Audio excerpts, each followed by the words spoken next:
All right, folks, and welcome back to Procreate. So this is an advanced workflow lesson. So we're going to talk about something called primitives. Now, what are primitives? Let's grab an inking brush so I can explain this.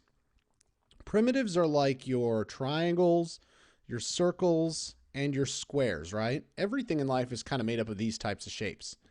So if you work in primitives, it cuts down the drawing time substantially. So let's go ahead and let's work in primitives. Now, earlier in the course, you should have downloaded the shape brushes. We showed you how to make them. I gave you my downloadable set.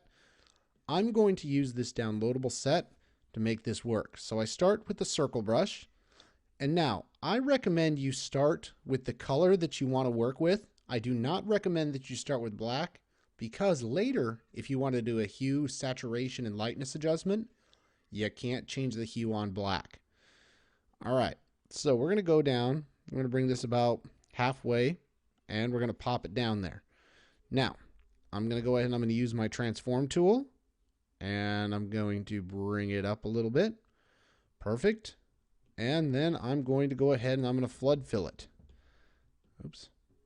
Let's not do that. Let's go ahead and flood fill it. Now let's grab another primitive brush. All right, so now I'm going to go through and I'm going to grab my square primitive brush. I'm going to create a new layer. All right, so we're going to add a layer. And I'm going to pop a square into existence. Now I'm going to transform that. I'm going to squish this down. I'm going to move it so that we're pretty close to here. Pretty centered on that. And then what I'm going to do, I'm going to go ahead and flood fill that too. All right, perfect. Now, I'm going to use an advanced gesture, and I'm going to pinch these two together. Perfect, one layer.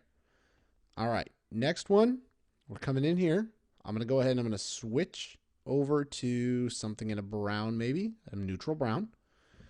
And then, on its new layer, I'm going to go ahead and I'm going to pop in a square. And now what do I have to do? I have to transform it. So I'm going to shrink it. I'm going to flood fill it.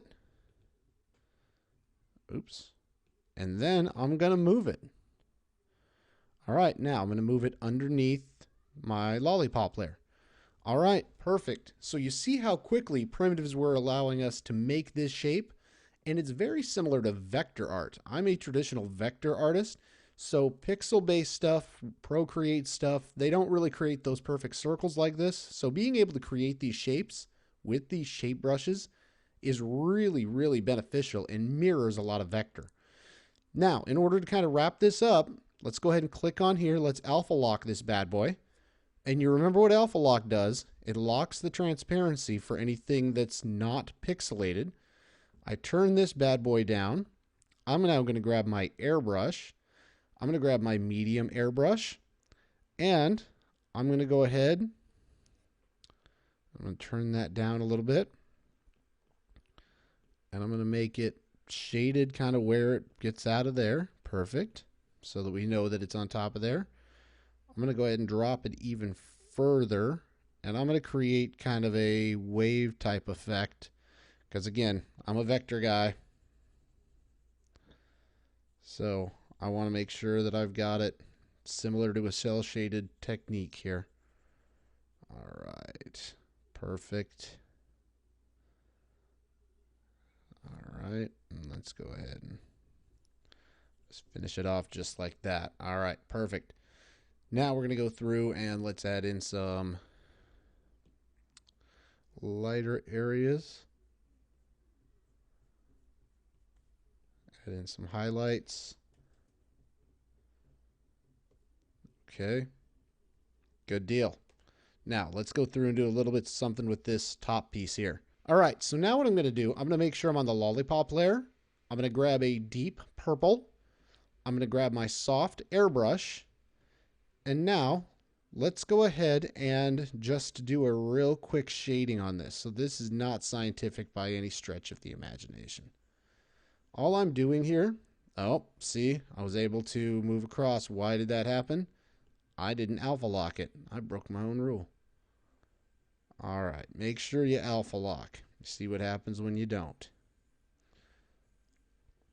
All right, so you can go through and you can do a little bit of adjustment on this. If we were doing it for real, I'd probably make my own shading layer and work non-destructively and all that kind of stuff. But in reality for this, we're just doing a real simple study to just say, this is where I would shade this thing out. All right, let's go ahead and, oops, bring that bad boy up. Okay, and let's grab a little bit of that. That'll look good over here. And let's put a little bit of highlight down on this side.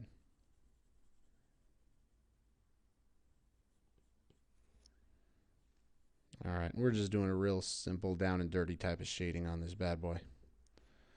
All right, a little bit of that.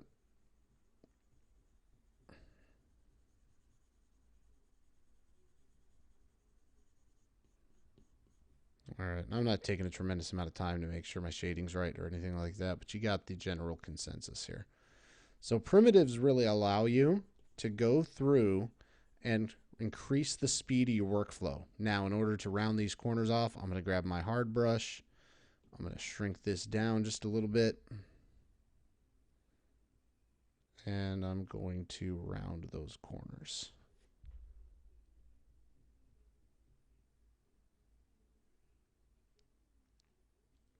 So again, primitives allow you really to increase the size of your workflow by working in known shapes.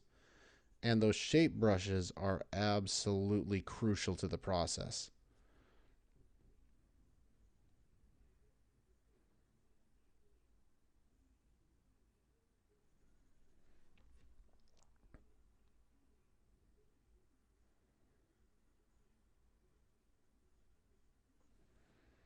All right.